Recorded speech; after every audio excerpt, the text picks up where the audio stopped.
Salut!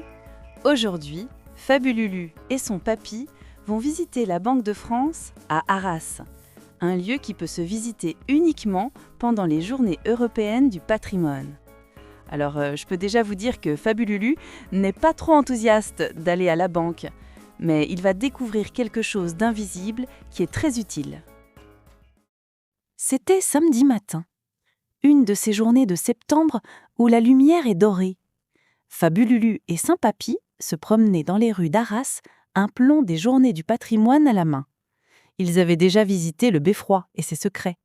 Papy pointa alors son doigt vers un grand et impressionnant bâtiment en pierre. « Et maintenant, mon Fabululu, si on allait visiter le château des trésors de la France, j'ai réservé une visite pour nous deux. » Fabululu fronça les sourcils. « Mais papy, ce n'est pas un château, c'est la Banque de France, ça doit être ennuyeux. Il n'y a que des bureaux et des chiffres dedans. » Papy eut un petit rire. « C'est ce que tu crois. En réalité, c'est l'un des endroits les plus magiques de la ville. Viens, je vais te raconter son secret. » Intrigué, Fabululu suivit son grand-père. L'intérieur était encore plus impressionnant que l'extérieur. De hauts plafonds, de longs couloirs où les pas résonnaient et des portes épaisses qui semblaient garder 1000 secrets. Une guide racontait l'histoire du bâtiment, parlait de l'économie, de la politique monétaire, des mots de grandes personnes qui passaient au-dessus de la tête de Fabululu. Voyant son petit-fils commencer à s'ennuyer, Papy se pencha à son oreille. « Oublie les mots compliqués. Je vais t'expliquer la vraie mission des gens qui travaillent ici. Tu vois, cette banque est la gardienne d'un grand fleuve invisible et magique, le fleuve de l'argent. » Les yeux de Fabululu s'écarquillèrent. « Un fleuve invisible ? Ce fleuve, continua Papy, coule partout en France. Il arrose la boulangerie pour qu'elle puisse acheter de la farine, il coule jusqu'à la maison pour que papa et maman puissent acheter le pain, et il retourne chez le fermier pour qu'il puisse faire pousser son blé. Pour que tout le monde puisse manger, travailler et vivre, ce fleuve doit toujours couler tranquillement. » Fabululu commençait à comprendre. « Et les gens qui travaillent ici, murmura Papy, en montrant les grands bureaux, ce sont les ingénieurs et les gardiens du fleuve. Leur mission, c'est la stabilité financière, c'est-à-dire qu'ils surveillent le courant. Ils s'assurent que le fleuve ne coule pas trop vite pour ne pas tout inonder et qu'il ne coule pas trop lentement pour que personne ne manque d'eau. C'est un travail très important, tu ne trouves pas ? » La visite les mena ensuite vers l'endroit le plus secret, le plus attendu, la salle des coffres. La guide ouvrit une immense porte ronde et blindée, épaisse comme un mur de château. Fabululu s'attendait à voir des montagnes de pièces d'or et des piles de billets comme dans les dessins animés. Mais la salle était presque vide, avec de grands murs nus et des cassiers fermés. Il fut un peu déçu. Papy sentit sa déception. Il le prit par l'épaule.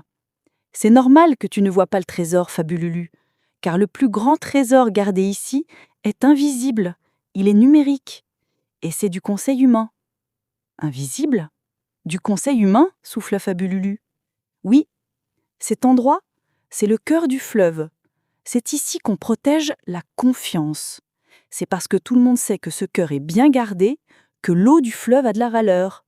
Le vrai travail des gardiens, ça n'est pas de compter les pièces, c'est de s'assurer que chaque personne a les conseils et l'expertise qu'il faut, du boulanger au docteur, ait confiance dans l'eau du grand fleuve.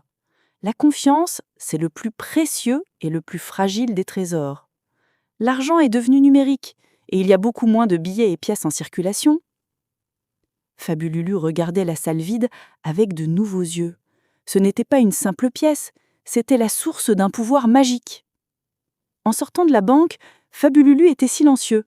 Le soleil brillait sur les pavés d'Arras. Il regardait les gens entrer dans les magasins, les cafés installer leurs terrasses. Il ne voyait plus seulement une ville. Il imaginait des milliers de petits ruisseaux invisibles qui coulaient de main en main, de poche en poche, un grand fleuve tranquille qui faisait vivre tout le monde. Il serra la main de son papy.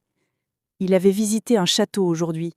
Pas le château d'un roi, mais celui des gardiens d'un trésor bien plus important, la confiance qui nous permet de vivre tous ensemble.